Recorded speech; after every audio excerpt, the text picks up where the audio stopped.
Hello dear students, अपन cell biology का next lecture start करते हैं। लास्ट लेक्चर में अपन ने देखा था सेल एंड सेल थ्योरी।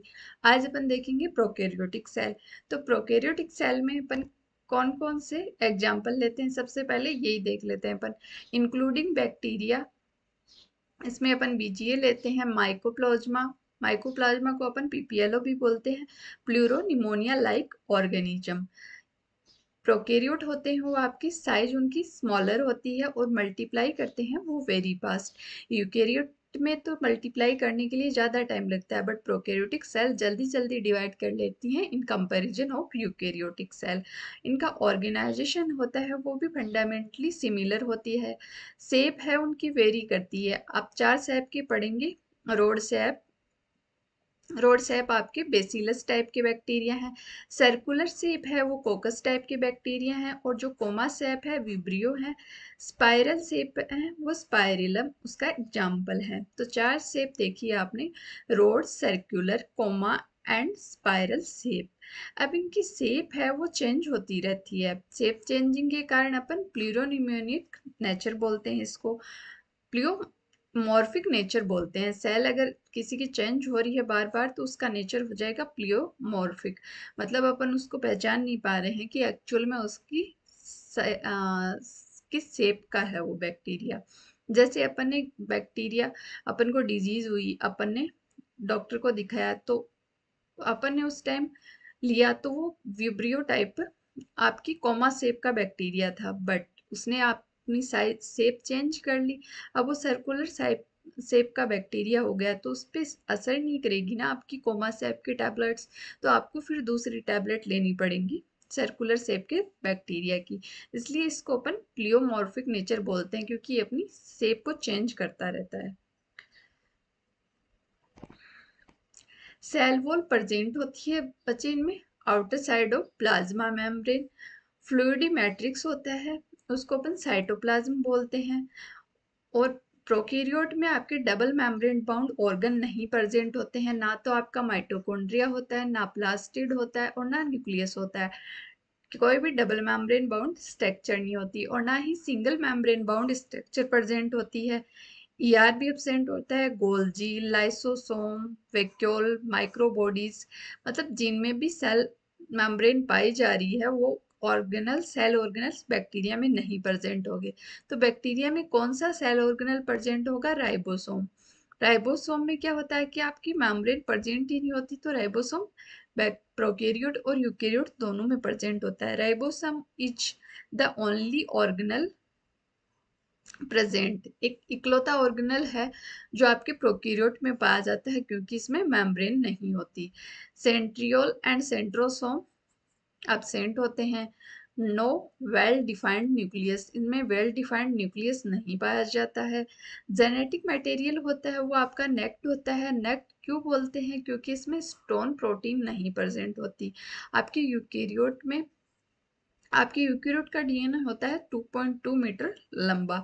अब उसको पैकेजिंग करने के लिए आपको क्या, सेल तो बहुत छोटी साइज की होती है, माइक्रोमीटर में होती है, और डीएनए की लेंथ है मीटर में। तो अपन उसको पैकेजिंग करने के लिए अपन को चाहिए तो स्टोन प्रोटीन होती है, वो आपकी पैकेजिंग में हेल्प करती है। बट आपके प्रोकैरियोट में स्टोन, आपका जेनेटिक मटेरियल होता है वो नेक्ट होता है, क्योंकि उसमें स्टोन प्रोटीन नहीं पाई जाती। अब अपन प्रोकैरियोट की स्ट्रक्चर देख लेते हैं। बच्चे ये स्ट्रक्चर है, इसमें देखो आपको छोटी छोटी पिलाई दिख रही हैं बाहर की, और जो लंबे लंबे स्ट्रक्चर दिख रही हैं वो आपके फ्लैजिला हैं। ये जो आपका मेन डीएनए है वो तो ये रहा न्यूक्लियोइड या डीएनए, और जो आपका एक्स्ट्रा डीएनए है वो आपको इस साइड दिख रहा है प्लाज्मिड। राइबोसोम प्रेजेंट है, साइटोप्लाज्म प्रेजेंट है, और कैप्सूल जो बाहर है उसको अपन बाहर की साइड है उसको कैप्सूल बोलेंगे, उसके अंदर की साइड है उसको सेल वॉल बोलेंगे, और उसके अंदर आपकी प्लाज्मा मेम्ब्रेन है। इस तरह इसकी आउटर कवरिंग में तीन स्ट्रक्चर्स पाई जाती हैं। अब अपन इसको ड्रॉ करने वाला डायग्राम देखते हैं। वो तो समझने में अच्छा था, पर बच्चे याद करने के हिसाब से अपन को ड्रॉ यही करना है। इंक्लूजन बॉडी पाई जाती है इसमें, देखो, सबसे पहले बाहर ग्लाइकोकैलिक्स होता है, उसके बाद सेल मेम्ब्रेन अंदर की साइड होती है, बाद पहले ग्लाइकोकैलिक्स के बाद में आपका सेल वॉल होता है, उसके बाद में आपकी सेल मेम्ब्रेन होती है। इस तरह आपकी 3 स्ट्रक्चर होती हैं, उनको अपन सेल एनवेलप बोलते हैं, जो अपने बाहर की साइड प्रेजेंट होती हैं। अब ये सेल मेम्ब्रेन है, उसने आपकी एक स्ट्रक्चर का फॉर्म कर रखा है, उसको अपन मेसोसोम बोलते हैं। जो आपका जेनेटिक मटेरियल है वो न्यूक्लियोइड है, उसको जीनोफोर बोलते हैं। और जो एक्स्ट्रा होता है उसको प्लाज्मिड बोलते हैं। और सेल में क्या प्रेजेंट है, आपका साइटोप्लाज्म प्रेजेंट है। राइबोसोम प्रेजेंट होते हैं वॉल के अटैच होके। और जो आपका एमआरएनए होता है, एमआरएनए के ऊपर पॉलीसोम्स प्रेजेंट होते हैं। एमआरएनए के ऊपर राइबोसोम प्रेजेंट होते हैं, तो उसको अपन पॉलीसोम या पॉलीराइबोसोम बोलते हैं। और जो आपकी स्ट्रक्चर और प्रेजेंट है उनको अपन बोलेंगे इंक्लूजन बॉडी। और जो आपकी आउटर सरफेस से जो स्ट्रक्चर निकली होती है उनको अपन पिलाई बोलते हैं, जो सेक्सुअल रिप्रोडक्शन में हेल्प करती हैं। और जो फ्लैजिला होते हैं वो आपकी बाहर की ओर निकले रहते हैं, और ये अपने मूवमेंट में हेल्प करते हैं। तो अपन सबसे पहले देखते हैं जेनेटिक मटेरियल को।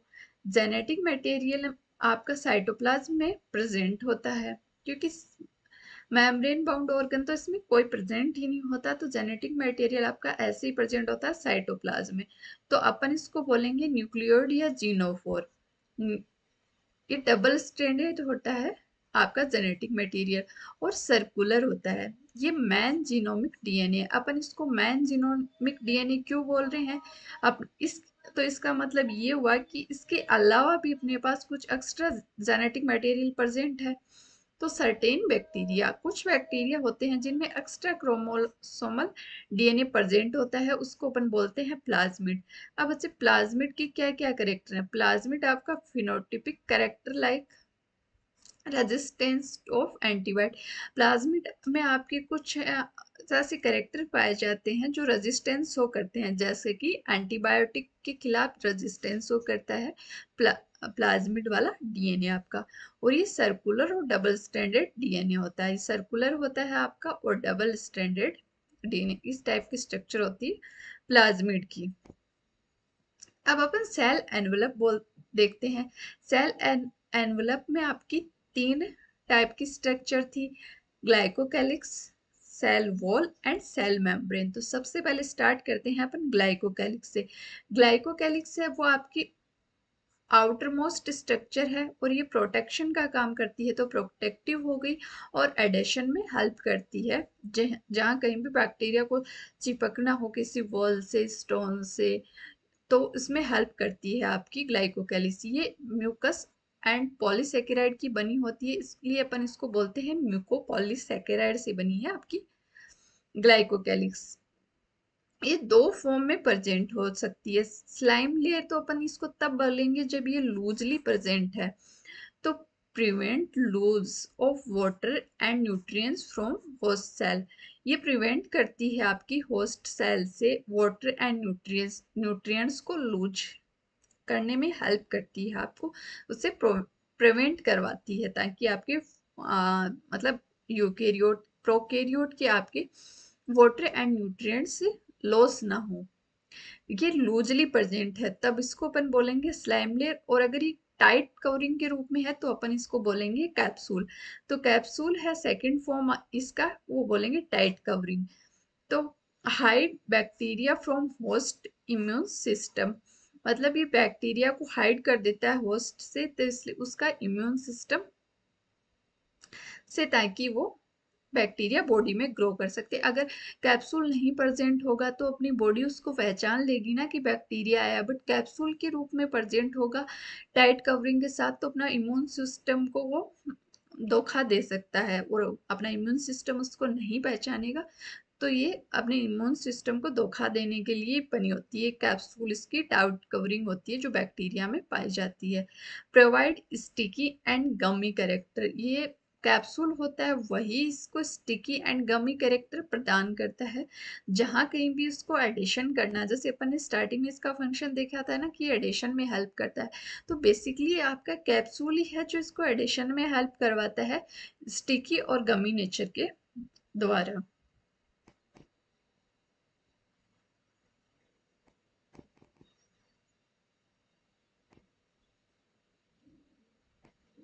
तो नेक्स्ट देखते हैं अपन, ग्लाइकोकैलिक्स तो देख ली, अब अपन नेक्स्ट देखते हैं सेल वॉल। सेल वॉल इसकी सेकंड लेयर है। तो सेल वॉल प्रोवाइड करती है सेप। सेल वॉल का काम बेसिकली इसको सेप, सेल वॉल का बेसिक फंक्शन ही है कि सेल को सेप प्रदान करना। तो ये सेप प्रदान करती है और प्रोवाइड प्रोटेक्शन में भी हेल्प करती है ये। कंपोजिशन ऑफ पेप्टाइडोग्लाइकेन, इसका कंपोजिशन है कि पेप्टाइडोग्लाइकेन की बनी होती है सेल वॉल आपकी। तो पेप्टाइड और प्लस शुगर की बनी होती है। तो जो पेप्टाइड है आपके, पेप्टाइड, पेप्टाइड का मतलब तो पेप्टाइड हो गया और ग्लाइकेन का मतलब हो गया आपका शुगर। और जो पेप्टाइड है वो प्रोटीन की बनी हो गई। तो प्रोटीन आपके दो टाइप की पॉलीमर से बनी होती है, या तो इसमें NAG पाया जाता है या NAM। NAG की फुल फॉर्म है N acetyl glucosamine, glucosamine, and NAM की फुल फॉर्म है एन एसिटाइल म्यूरामिक एसिड। तो ये दो रूप में इसके पॉलीमर पाए जाते हैं, NAG and NAM। Cell wall होती है वो आपकी पेप्टाइडोग्लाइकेन की बनी होती है। तो पेप्टाइड हो गई आपकी प्रोटीन और ग्लाइकेन हो गई शुगर। तो प्रोटीन होती है वो दो पॉलीमर से बनी होती है, NAG एंड NAM। ये अब्सेंट होती है माइकोप्लाज्मा में। There are insensitive to penicillin, ये पेनिसिलिन से इंसेंसिटिव होता है, इसीलिए बेसिकली अपन देखते हैं कि जिनमें सेल वॉल प्रेजेंट होती है वो सेंसिटिव होते हैं ना आपके पेनिसिलिन से, बट इसमें सेल वॉल प्रेजेंट ही नहीं है आपकी। तो ये बैक्टीरिया आपका इंसेंसिटिव होगा पेनिसिलिन के लिए। Best technical difference in cell envelope respond to staining technique, आपकी सेल वॉल में डिफरेंस पाया जाता है। इसके बेसिस पे आपकी टेक्निक है स्टेनिंग टेक्निक। तो अपन स्टेनिंग टेक्निक देखते हैं। क्रिस्टल ग्राम ने इस टेक्निक को बताया था कि कैसे कैसे प्रोसेस करती है। तो crystal Gram classify bacteria into two group, crystal Gram ने बैक्टीरिया को दो ग्रुप में क्लासिफाई किया है, Gram positive and Gram negative. Gram positive आपके वो बैक्टीरिया हैं जो रिटेन करते हैं स्टेन को, एंड ग्राम नेगेटिव है वो आपको डिड नॉट रिटेन स्टेन, मतलब उनमें स्टेन शो नहीं करेगा, और ग्राम पॉजिटिव में आपका स्टेन शो करेगा। तो स्टेन शो करने और ना करने के हिसाब से बैक्टीरिया को दो क्लासों में क्लासिफाई किया गया है। तो ग्राम स्टेनिंग प्रोसीजर है, अपन ग्राम स्टेनिंग प्रोसीजर को समझ लेते हैं कि कैसे तो बैक्टीरिया स्टेनिंग शो करेगा और कैसे शो नहीं करेगा, उनमें क्या डिफरेंस पाया जाता है। तो सबसे पहले अपन एक स्लाइड पे बैक्टीरिया लेते हैं, तो अपन उसको बोलिए बैक्टीरियल स्मीयर।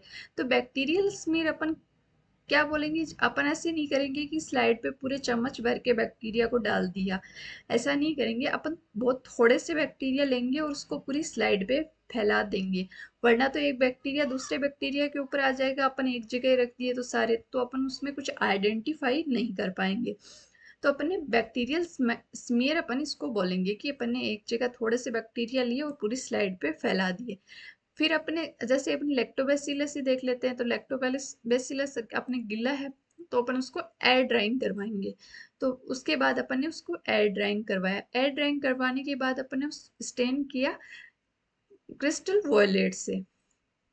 क्रिस्टल वॉयलेट आपका स्टेन है, उससे अपन ने स्टेन किया। उसके बाद में अपन ने, अब उस पे सारे पे क्रिस्टल वॉयलेट लग गया, तो अपन वॉशअप कर देंगे, जो एक्स्ट्रा स्टेन है उसको वॉश कर दिया। उसके बाद अपन करेंगे स्टेनिंग, उसके बाद अपन एक अनादर स्टेन करेंगे, स्टेनिंग मॉर्डेंट, और वो होगा अपना आयोडीन। तो मॉर्डेंट स्टेन से मतलब हो गया कि अपन वो स्टेन होगा जो इसको फिक्स करवाएगा अपना, तो वो अपन लेंगे आयोडीन। तो फिर आयोडीन ले लिया, उसके बाद अपन फिर से वॉश करवाएंगे जो अपना एक्स्ट्रा स्टेन है। तो वॉश विद अल्कोहल, अपन इस बार वाटर से वॉश नहीं करेंगे, इस बार अपन अल्कोहल से वॉश करेंगे। सॉरी। तो अल्कोहल से अपन ने वॉश कर दिया। अल्कोहल के से वॉश करने के बाद अपन देखते हैं कि एक बैक्टीरिया, अपन को आधे बैक्टीरिया तो ऐसे दिखते हैं जो क्रिस्टल वॉयलेट कलर शो कर रहे हैं, और आधे बैक्टीरिया ऐसे दिख रहे हैं जो आपको कलरलेस दिख रहे हैं। जब अपन ने क्रिस्टल वॉयलेट से स्टार्टिंग में स्टेन किया और वॉश करवाया तो अपन को सारे बैक्टीरिया वॉलेट कलर के दिख रहे थे, पर जब अपन ने आयोडीन लिया, आयोडीन वही काम करता है कि वो सेल वॉल में अंदर तक जाके उसको कलर देगा। तो अपन ने बाद में जब आयोडीन से स्टेन करवाया और फिर अल्कोहल से वॉश किया, तब अपन ने देखा तो कुछ बैक्टीरिया तो वॉलेट कलर शो कर रहे हैं और कुछ कलरलेस हैं। तो जो वॉलेट कलर शो कर रहे हैं वो तो आपके ग्राम पॉजिटिव बैक्टीरिया हो गए, और जो कलरलेस हैं उन बैक्टीरिया वो तो अपन को दिखाई नहीं दे रहे, तो अपन उनको फिर से दूसरा स्टेन देंगे। वो स्टेन होगा सेफ्रेनिन। सेफ्रेनिन देंगे तो वो आपका पिंक कलर का दिखाई देने लग जाएगा। अब पिंक कलर का दिखाई दे रहा है तो वो बैक्टीरिया हो गए ग्राम नेगेटिव। तो बच्चे जिन बैक्टीरिया की पहले से उनके पास क्रिस्टल वॉलेट प्रेजेंट है वो तो आपके सेफ्रेनिन नहीं लेंगे ना, उनके पास पहले से कलर मौजूद है तो वो दूसरा कलर नहीं लेंगे। तो आपकी जो कलरलेस बैक्टीरिया है वो सेफ्रेनिन से अपन देंगे तो वो पिंक कलर के दिखाई देने लग जाएं, तो उन बैक्टीरिया को अपन नेगेटिव ग्राम नेगेटिव बैक्टीरिया बोलेंगे। अब बच्चे अपन को पूरे टेक्निक याद नहीं रखनी है, अपन को सिर्फ 2-3 एजेंट से नाम याद रखने हैं कि सबसे पहले तो अपने क्रिस्टल वॉयलेट दिया, सेकेंड स्टेन अपना आयोडीन था, और जो कलरलेस बैक्टीरिया हो गए उनको अपन सैफ्रेनिन देंगे। तो इतनी 3 बातें याद रखनी है इतनी प्रोसेस में से आपको। तो आपको crystal violet gram positive bacteria में तो ऐसा क्या था कि उन्होंने पहले कलर शो किया, और ग्राम नेगेटिव बैक्टीरिया में ऐसा क्या डिफरेंस है कि उनमें पिंक कलर है। तो ये देखते हैं अपन उसकी, तो जो म्यूरेमिक कंटेंट है वो हाई परसेंट होता है सेल वॉल में, और ग्राम नेगेटिव है उनमें लेस कंटेंट प्रेजेंट होता है 30 से 40। और एलपीएस या लिपोपॉलीसेकेराइड वो ग्राम पॉजिटिव में तो आपकी एब्सेंट है, और एलपीएस आपकी ग्राम नेगेटिव में प्रेजेंट है। तो ग्राम नेगेटिव के अपन स्ट्रक्चर देखते हैं। सबसे बाहर तो इनमें लिपोपॉलीसेकेराइड प्रेजेंट है, फिर आपकी सेल वॉल प्रेजेंट है, और उसके बाद में आपकी प्लाज्मा मेम्ब्रेन प्रेजेंट है। बट जो ग्राम पॉजिटिव है उनमें लिपोपॉलीसेकेराइड नहीं है, और सेल वॉल है वो आपकी थिक है, आपको थिक दिखाई दे रही है ना सेल वॉल, और प्लाज्मा मेम्ब्रेन प्रेजेंट है उसके बाद में। तो होता है क्या बच्चे, अपन जब क्रिस्टल वॉलेट देते हैं तो सबसे पहले तो दोनों बैक्टीरिया पिंक हो जाते हैं, इसकी एलपीएस भी आपका पिंक कलर शो कर लेती है। पर जैसे ही अपन उसको अल्कोहल से वॉश करते हैं तो वो आपकी अल्कोहल की वजह से लिपोपॉलीसेकेराइड डिजोल्व हो जाती है, और आपका जो क्रिस्टल वॉयलेट कलर है वो लूज कर देता है। फिर जब अपन इसको सैफरन देते हैं तो आपकी cell wall pink colour show कर देती है। तो ये लिपोपॉलीसेकेराइड लेयर के प्रेजेंट होने की वजह से ग्राम नेगेटिव ने ये कलर शो नहीं किया, क्योंकि बाहर की तरफ सेल वॉल शो करेगी ना आपका ये क्रिस्टल वॉयलेट कलर। तो इसकी वजह से ग्राम नेगेटिव ने तो नहीं किया और पॉजिटिव ने क्रिस्टल वॉयलेट के साथ कलर दिया।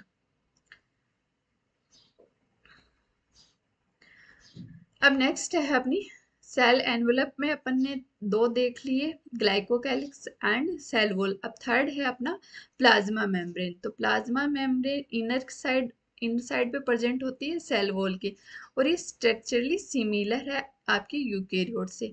यूकेरियोट से आपकी स्ट्रक्चरली सिमिलर पाई जाती है। आपकी यूकेरियोट और प्रोकैरियोट में क्या क्या सिमिलर देखा था आपने, cell membrane, cytoplasm and ribosome, 3 चीजें आपकी सेम होती हैं प्रोकैरियोट एंड यूकेरियोट में।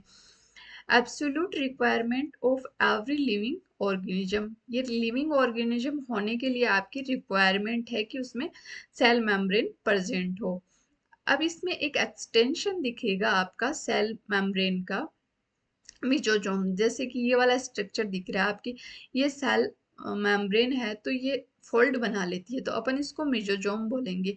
ये बैक्टीरिया में आपके इसमें एंजाइम्स वगैरह पाए जाते हैं, तो ये हेल्प करता है कि लाइक माइटोकॉन्ड्रिया के और होता है आपका मिजोजोम। तो इसमें रेस्पायरेशन प्रेजेंट होता है, रेप्लिकेशन की भी एक्टिविटी पाई जाती है, एंजाइम्स प्रेजेंट होते हैं, और इस सेल वॉल का फॉर्मेशन करता है, और इस सिक्रीशन में भी हेल्प करता है।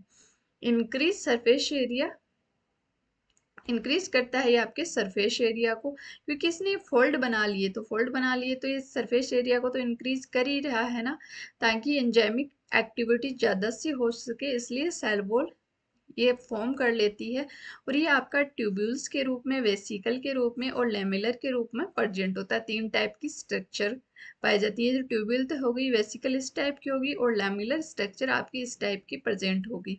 तो इसको अपन बोलेंगे मीजोजोम।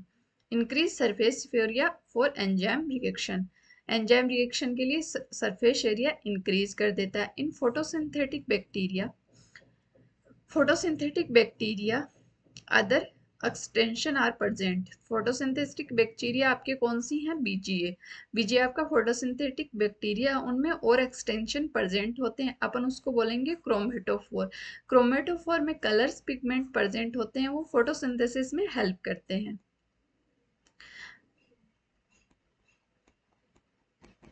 तो इस तरह आपका क्रोमेटोफोर प्रेजेंट हो गया, extension of other cell membrane. अब आपकी और सरफेस स्ट्रक्चर्स होती हैं फ्लैजिला, पिलाई and fimbria.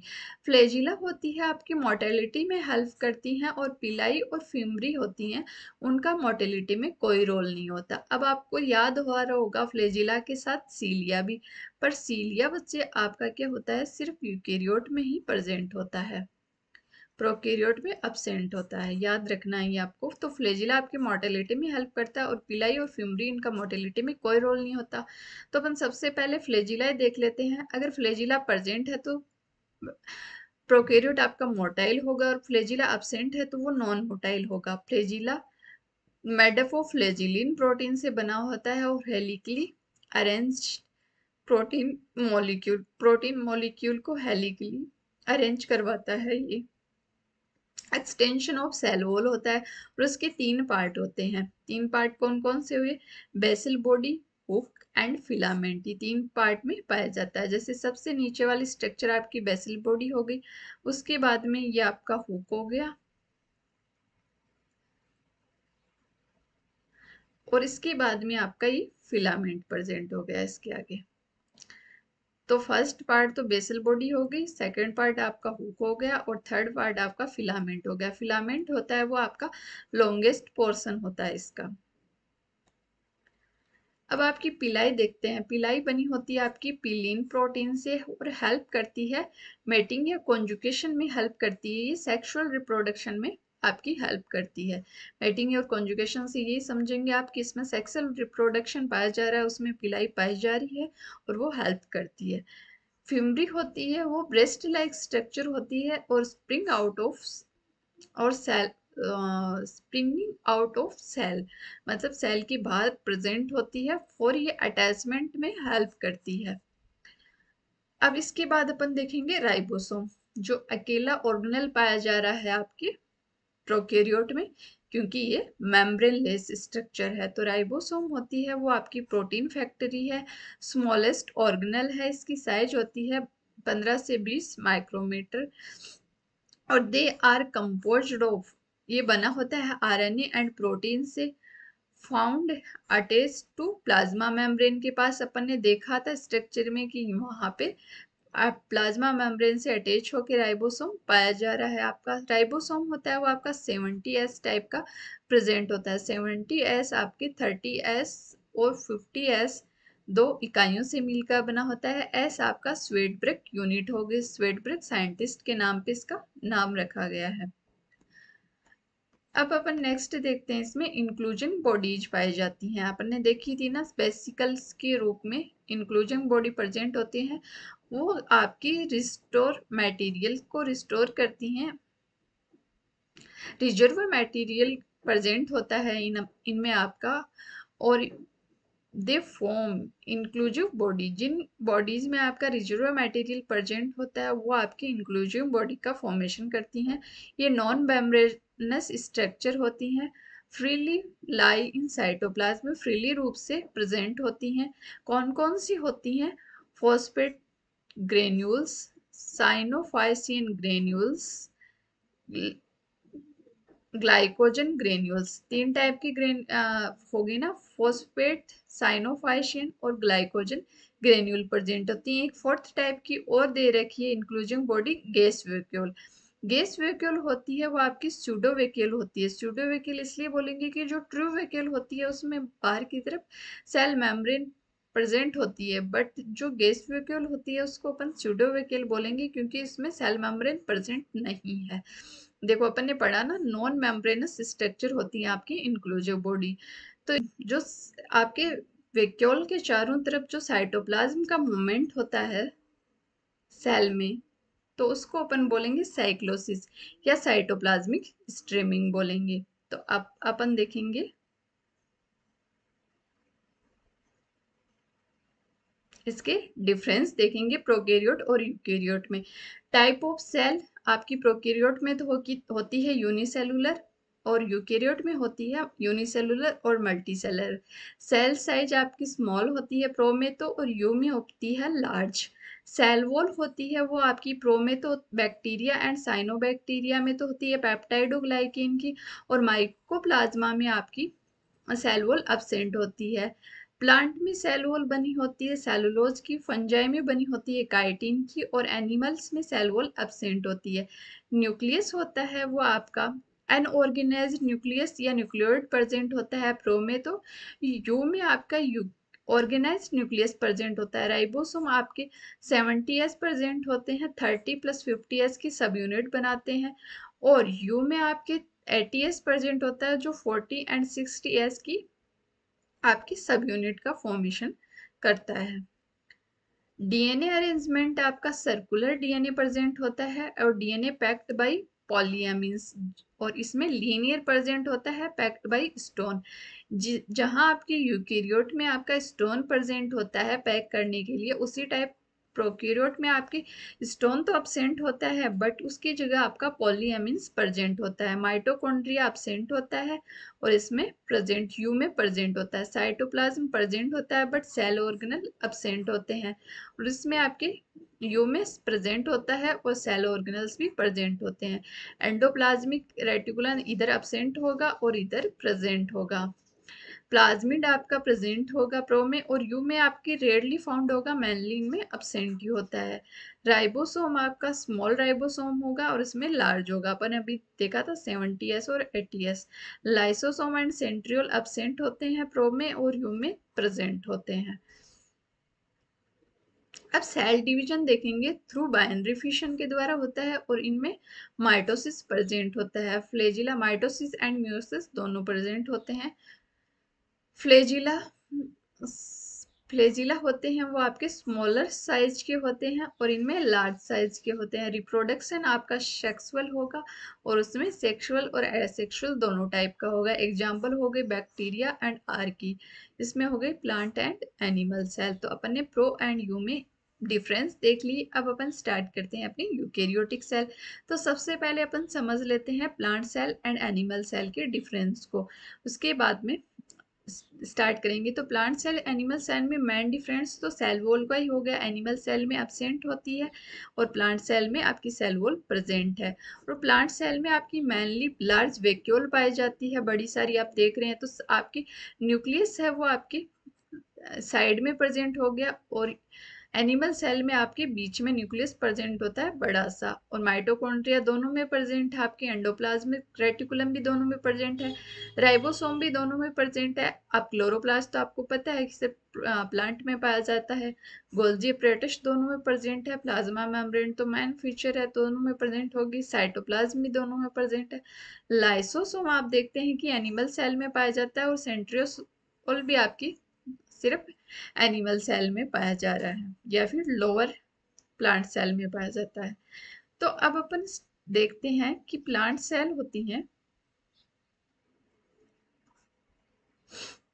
Usually, plant cell larger होती हैं एनिमल सेल से, और एनिमल सेल स्मॉलर हो जाएंगी। सेल वॉल प्रेजेंट होगी in addition of plasma membrane, consist of middle lamella, primary और सेकेंडरी वॉल्स के रूप में। बट आपकी सेल वॉल इधर होती है वो एब्सेंट होती है। सेल वॉल के तीन पार्ट हो गए आपके, middle lamella, primary wall and secondary wall के रूप में प्रेजेंट हो गई प्लांट्स में। प्लाज्मोडेस्मेटा प्रेजेंट होते हैं प्लांट सेल में, बट एनिमल सेल में एब्सेंट होंगे। क्लोरोप्लास्ट प्रेजेंट है और इधर आपका क्लोरोप्लास्ट एब्सेंट है। वैक्यूल लार्ज एंड परमानेंट होती है, उनमें स्मॉल या टेम्परेरी रूप से पाई जाती है। टोनोप्लास्ट प्रेजेंट है अराउंड वैक्यूल के, बट एनिमल सेल में एब्सेंट है। Centriole absent except motile cell of lower plant की मोटाइल सेल में सेंट्रियोल प्रेजेंट है, अदरवाइज आपका सेंट्रियोल एब्सेंट है और इधर सेंट्रियोल पाया जाता है। Nucleus present along the periphery of cell wall, आपकी मैन बीच में तो आपकी वैक्यूल पाई जाएगी, तो आपका जो न्यूक्लियस है वो पेरिफेरी की साइड में पाया जाता है, बट एनिमल सेल में न्यूक्लियस वो सेंटर में पाया जाएगा सेल के। लाइसोसोम आर रेयर और इसमें लाइसोसोम प्रेजेंट होते हैं। स्टोरेज आपका स्टार्च ग्रेन के रूप में होगा और एनिमल में आपका ग्लाइकोजन।